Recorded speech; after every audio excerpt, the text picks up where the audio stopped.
ഇന്ന് തന്നെ ഡൗൺലോഡ് ചെയ്യൂ. കാണൂ നിങ്ങളുടെ ഫേവറേറ്റ് ഷോസ്. ചേച്ചി എന്താ ഒന്നും പറയാത്തെ? സ്റ്റേഷനിൽ പോയിട്ട് എന്തായി? ഒന്നും ആയില്ല. അവരന്വേഷിക്കുന്നുണ്ട്. അവിടെ വെച്ച് എനിക്കൊരു തളർച്ച വന്നു. സച്ചേട്ടനൊരു ടാക്സി വിളിച്ച് എന്നെ ഇങ്ങോട്ടേക്ക് വിട്ടു. എന്തെങ്കിലും വിവരം കിട്ടിയാൽ ഉടനെ അവർ വിളിക്കും. ദൈവമേ, എന്റെ ആവണിമോൾ കരുതാത്തൊന്നും സംഭവിക്കല്ലേ. എന്താ ചേച്ചി നമ്മുടെ വീട്ടിലിപ്പോ ഇങ്ങനെയൊക്കെ സംഭവിക്കുന്നത്? നന്ദേട്ടന് അപകടം പറ്റി, അനുപേട്ടൻ ജയിലിലായി. ഇപ്പൊ ആവണിമോളെ കാണാനുമില്ല. ഈ അവസ്ഥയില് എന്താ ചെയ്യണ്ടെന്നോ എന്താ പറയണ്ടെന്നൊന്നും എനിക്കറിയില്ല.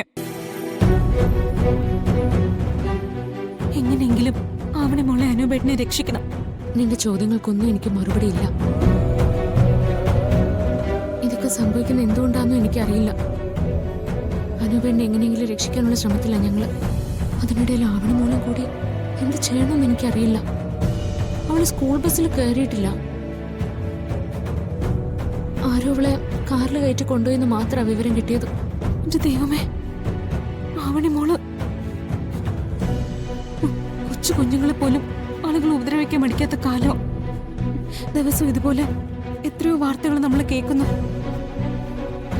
കാണാതാവുന്ന പല കുഞ്ഞുങ്ങൾക്കും പിന്നെ എന്ത് സംഭവിക്കുന്നു എന്ന് പോലും ആരും അറിയുന്നില്ല.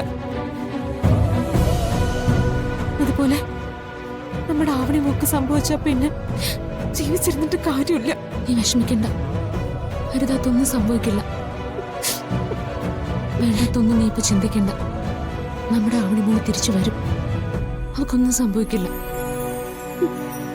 നമ്മൾ ആദ്യം കൊഞ്ചിച്ചതും ലാളിച്ചതും എല്ലാം അവളെയാ. അവക്ക് എന്തെങ്കിലും സംഭവിക്കുന്നതിനെ കുറിച്ച് ആലോചിക്കാൻ പോലും എനിക്ക് വയ്യ. നമ്മൾ ഇത്രയും വിഷമിക്കുന്നുണ്ടെങ്കിൽ മീരടുത്തയുടെ അവസ്ഥ ഒന്ന് ആലോചിച്ച് നോക്ക്.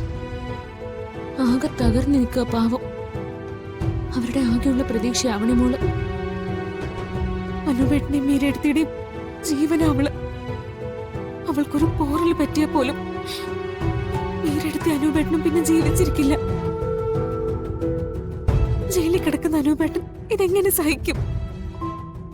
അവിടെ കിടന്ന് നിലവിളിക്കാൻ മാത്രമല്ലേ ആ പാവത്തിന് കഴിയൂ. നമ്മളിനി എന്താ ചെയ്യാ ചേച്ചി? എനിക്കറിയില്ല. ആവണിമോൾക്കൊന്നും വരുത്തല്ലേ നമുക്ക് പ്രാർത്ഥിക്കാം. നമ്മൾ ആർക്കും ഒരു ദ്രോഹം ചെയ്തിട്ടില്ല. ദൈവം നമ്മുടെ കുഞ്ഞിനെ രക്ഷിക്കും. സച്ചേനും പോലീസുകാരും ഒക്കെ അന്വേഷിക്കുന്നുണ്ടല്ലോ.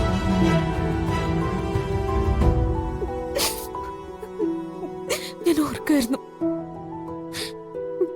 കുട്ടിക്കാലം മുതൽ ഞാൻ ചേച്ചിയുടെ കൈ പിടിച്ചാ വളർന്നത്. അച്ഛ ചേച്ചിയുടെ കൂടെയാണ് ഞാൻ കിടന്നുറങ്ങിയത്.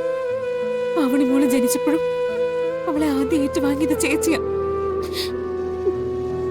ചേച്ചി എടുക്കുമ്പോ അവളൊന്ന് കരയ പോലും ചെയ്തിട്ടില്ല. മോളെ, പറയാതിരിക്കാൻ പറ്റുന്നില്ല ചേച്ചി.